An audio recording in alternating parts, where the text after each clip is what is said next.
I think this is something which I sometimes am not even aware of. But if people, on a very, very global level, people only know very few games. So they know a card game, and they know a word game, and they know a board game. And so every board game is like Monopoly, and every word game is like Scrabble, and every card game is like whatever is the most famous card game. So true.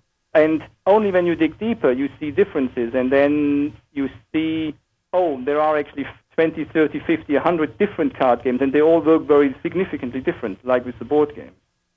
And I think the deeper you go, the more differences you see. And I think if I go into a new development, I then see, by doing one game, lots of different strategies, which I also can do in this environment. And with this respect, these trilogies and these groups develop more in my subconscious and then come out as, in a way, an expression of one development period in which I am. I was just thinking that a lot of this might be subconscious or almost an unconscious tying together of the three games that we're talking about. Yeah. I mean, for me, it is very important how the game feels when I play it. So I don't really look at the rules. I don't compare if the rules are the same. For me, it's the feeling. How do I experience the game? And the rules can be very similar. The game can be very, very different. And that's what counts for me. Well, there couldn't be two games that, in my opinion, are so different as Through the Desert and Tigris and Euphrates. To me, they have a completely different feel. And I've come to enjoy both very much, two of my favorite games, I must say.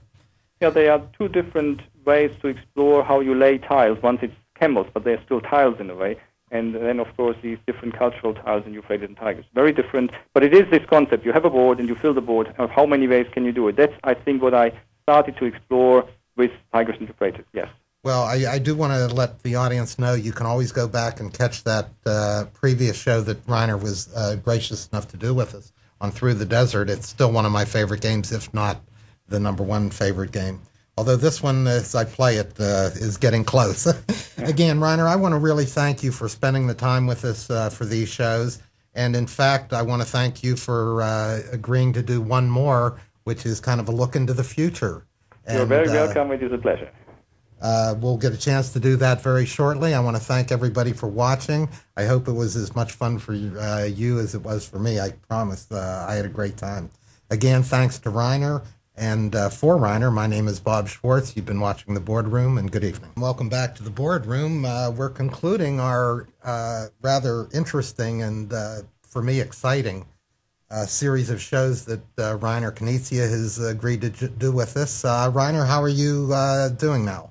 I am very well. I'm extremely enjoying my time on the show, and I'm very grateful that I'm there. Well, I hope everybody enjoys it as much as I have doing it. As far as what we wanted to do on this 5th show is we kind of talked at the end of show 4 about trilogies and so forth, and I was wondering what you have planned coming up for us in the near future. Yeah. I mean, the trilogy of Tigris and Euphrates, Through the Desert, and Samurai, which somewhat subconsciously developed, is of course now all released. It has been published in Germany, and it's all published in the United States as well. In a funny way, looking into the future, there are some other trilogies in inverted commas coming up. Not planned as trilogies, but some of these things always seem to come in 3.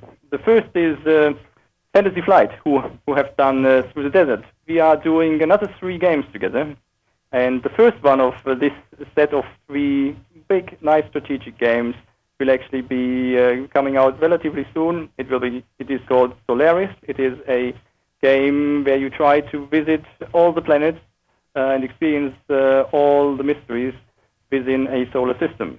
And then we'll have 2 more games, which I hope will be interesting as well. They are designed, they are done, but they are not yet announced, so I will not tell you what they are about yet. But they are themed in the same space setting? No, they are not. So they are not linked as a trilogy as such. They are just 3 independent games which I'm doing with Fantasy Flight, which are all of the same complexity level and the same strategic challenge. And you're happy with the way the components and everything tie in? Yes, I am. Great. I can't wait to see some of these.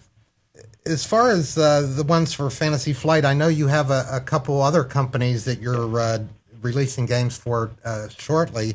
GMT comes to mind. Do you want to speak to that a little bit? Yes, we have just released Galaxy and Battle Line, two card-based games, and there will be a third one which will be coming out in Essen, so that's October 2000, and that is Ivanhoe. It's also a card-based game. So there we have a trilogy. But with GMT, actually, there is another trilogy planned, which will be truly based in a universe and will be a series of 3 games which explore this universe. And I'm very much looking forward to that because that is a new challenge, linking 3 games together and making it interesting to go from one to the other. But that's only in the starting point of the development, so it will be a while until it will be announced, and I think more of the details will be out next year. But for the moment, it's the 3 card games, as well as the 3 card games I am publishing with Avalanche Press. As you know, one of the mini civilizations, as we just talked about, Tigris and Euphrates, Respublica, has been published with them, and they also published Digging. Oh, yes. And we have a third one coming out, again, I think a nice historic theme that is called Pirate Gold. So that's about pirates, and again, a card-based system about pirates trying to capture rich merchant ships and making the most points, and making sure that the other pirates don't get too mighty and you are the most powerful pirates on the seas.